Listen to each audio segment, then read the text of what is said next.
Never gonna get it, never gonna get it, never gonna get it. Whoa, whoa, whoa, whoa. Never gonna get it, never gonna get it, never gonna get it, never gonna get it, never gonna get it, never gonna get it, never gonna get it, never get it. E nós vamos falar sobre o modernismo. Na semana 1, a semana 1 contempla aí a semana de 1922, né? A Semana de Arte Moderna de 1922, e explica aí a relação dos movimentos de vanguarda para a literatura brasileira, né? A relação desses movimentos de vanguarda dentro do modernismo, tá? Então, as atividades aí, nós vamos começar lá na página 2, né? Tem um texto primeiro explicando sobre o modernismo brasileiro, sobre a Semana de Arte Moderna, que ocorreu entre os dias 13 e 18 de fevereiro de 1922 no Teatro Municipal de São Paulo, né? O que era o objetivo da Semana de Arte Moderna?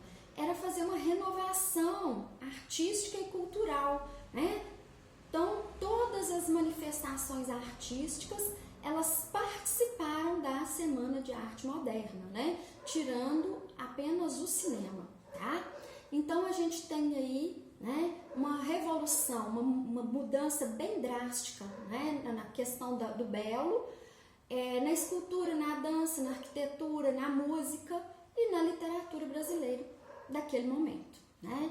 Então, nós chamamos de modernismo a partir da Semana de Arte Moderna de 1922.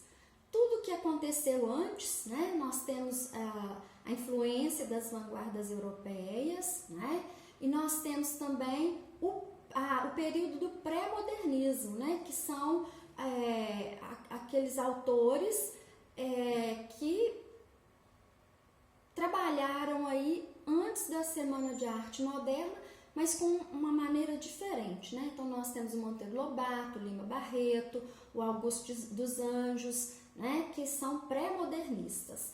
E no modernismo, a primeira geração modernista, ela é chamada de fase heróica, né? A primeira geração, ela vai de 1922, que é a Semana de Arte Moderna, até 1930, tá? Então, o que foi a Semana de Arte Moderna? Foi uma reunião dessas tendências estéticas, né, que tomaram forma tanto em São Paulo quanto no Rio de Janeiro. Só que a Semana de Arte Moderna, ela aconteceu na cidade de São Paulo, tá? Então, e essa Semana de Arte Moderna introduziu no Brasil uma nova realidade cultural, tá? Então, nós vamos começar aí com a atividade 1, né? Lá na página 3. E o que vocês vão fazer? Pensando um pouco no contexto, lembre-se de suas aulas de história e de suas leituras em jornais e livros didáticos, ou seja, o pano de fundo da existência da Semana de Arte Moderna de 1922. Gente, então, para nós podermos entender a literatura, como ela acontece, nós temos que lembrar que a literatura, as artes, todas as manifestações artísticas, elas são resultado de um determinado período, né? Que esse período nós chamamos de estilos de época, né?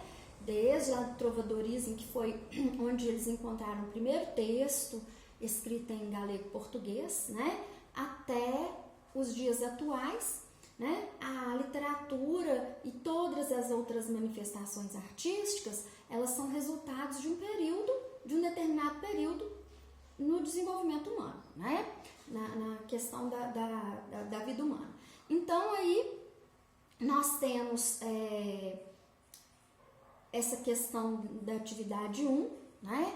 Que você vai escrever, né, descrever quais seriam os movimentos históricos mais evidentes nesse período na Europa, nos Estados Unidos e no Brasil. O que acontecia na Europa, nos Estados Unidos e no Brasil, nessa primeira fase do modernismo, que vai da semana de 1922, né, até 1930, né? Então, eu já falei com vocês sobre a primeira geração modernista, né? Nós temos nós temos vários autores que são importantes aí, o Mário de Andrade, o Oswald de Andrade, a Anita Malfatti, nós temos a Tarsila do Amaral, nós temos o Manuel Bandeira, né? Que são artistas importantes aí que ajudaram a consolidar esse movimento, tá? Então vocês vão pesquisar sobre os movimentos históricos dessa época aí, na Europa, nos Estados Unidos e no Brasil, tá? E depois, né, nós temos aí o texto do Manuel Bandeira, que ele não participou da Semana de Arte Moderna, mas ele não participou assim, não estava presente, né? Mas ele compôs o poema Os Sapos, que é, na verdade, um poema que faz toda uma crítica aos movimentos tradicionais, como o parnasianismo, por exemplo, né? Então ele critica, vocês podem observar aí, ó, que na terceira estrofe do poema, ele fala, né? O sapo tanoeiro, parnasiana boato, diz, meu cancioneiro, é bem martelado, né? Então ele faz uma crítica a todo esse culto à forma, a esse apego tradicional. Por quê? Ele faz uma crítica à forma porque a questão do belo, tanto na literatura como em todas as outras artes, houve aí uma modificação, né? O modernismo trouxe outras ideias, outras maneiras de enxergar o belo, tá?